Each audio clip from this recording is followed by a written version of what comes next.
Thanks for joining us for 9 News at Noon. I'm Steve Stager. Taking a live look out at Denver right now. We'll look at it in just a moment here. It is looking pretty nice outside right now, but that picture might look a lot different just a few days from now. Joining me now, Ben Cathy with our 9 News Weather Impact team. And you guys are tracking this huge change coming up here, Ben. Yeah, Steve, it's going to be pretty wild the next few hours. Today, we should break a monthly record out at DIA for the most days above 60. But you see the red, a weather impact alert for some Denver snow. But a lot of the heavier stuff is actually going to be especially top the Park and the Gore ranges. It looks like Steamboat could really win out here as we roll into Sunday morning. But the passes, well, commuting will be tricky as a lot of you maybe head home or your family comes back into town, and then a sharp drop in the temperature, something we haven't really seen that much. All right, let's get to it. Winter storm warning for the Steamboat Springs area and into the Rabbit Ears Pass too. We've got a winter weather advisory that could be upgraded for a few of the peaks.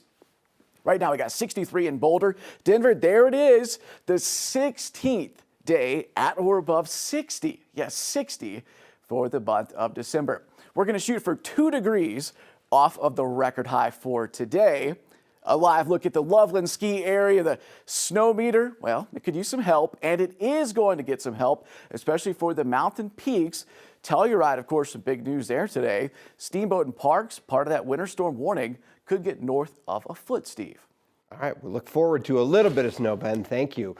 We are about a week removed from those intense windstorms that left over 120,000 Xcel customers without power last week. But lots of customers are still asking, who foots the bill to restock all the fridges worth of food that went to waste while the power was out? Xcel Energy turned off the power multiple times between Wednesday and Friday of last week. Many customers say they received conflicting info about when their power would be restored.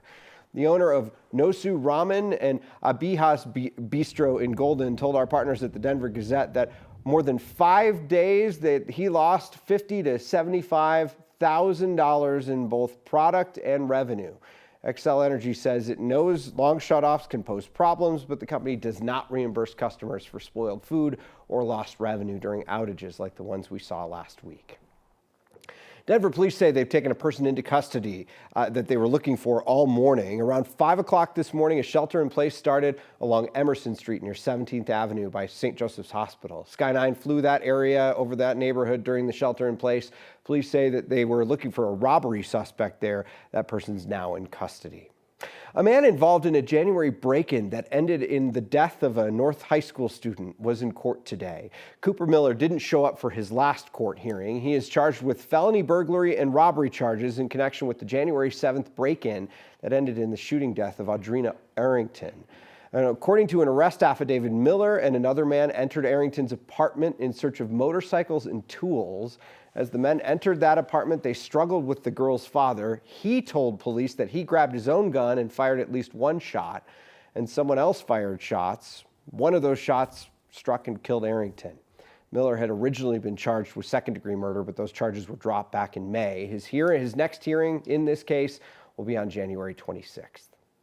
Colorado's second highest court may have set a major precedent for child custody cases in Colorado. This week, they ruled that a defendant can be charged based on the number of children affected, not just the number of orders violated. This goes back to a case out of Mesa County where a woman violated a court order by driving off with her 4 children in the car. She was charged with 4 felonies, but she sued, saying that she only really violated 1 court order. On Wednesday, Colorado's Court of Appeals ruled against her, saying that the law in this case is unambiguous and that people can face charges for each child. In the decision, one judge wrote, the decision, quote, addressed the impact of the defendant's actions on children. Ukrainian President Volodymyr Zelenskyy says that he will be meeting with President Trump in Florida on Sunday. The two are set to discuss territory and security guarantees as the two countries search for ways to end the war with Russia. Zelenskyy told reporters that the 20-point peace plan hammered out by Ukrainian and U.S. officials is 90% ready, but cautioned that the meeting may not end with a firm agreement to end the war in Russia. The U.S. military has released new video of a deadly strike it carried out in Nigeria yesterday. It's unclear how many people were killed. President Donald Trump says that he ordered the strike on Islamic State terrorists. In a Truth Social post, Trump accused ISIS of killing innocent Christians in the country. Nigeria's foreign ministry confirmed that its country worked with the U.S. to, quote, hit terrorist targets. The end is to fight against terrorism, to stop the terrorists from killing innocent Nigerians, be they Muslim, Christian, atheist, whatever religion. Christians and Muslims are the two main religious groups in Nigeria. The strike comes as the Trump administration focuses on the ongoing plight of Christians in that country. Experts say both groups have been victims of attacks by radical Islamists.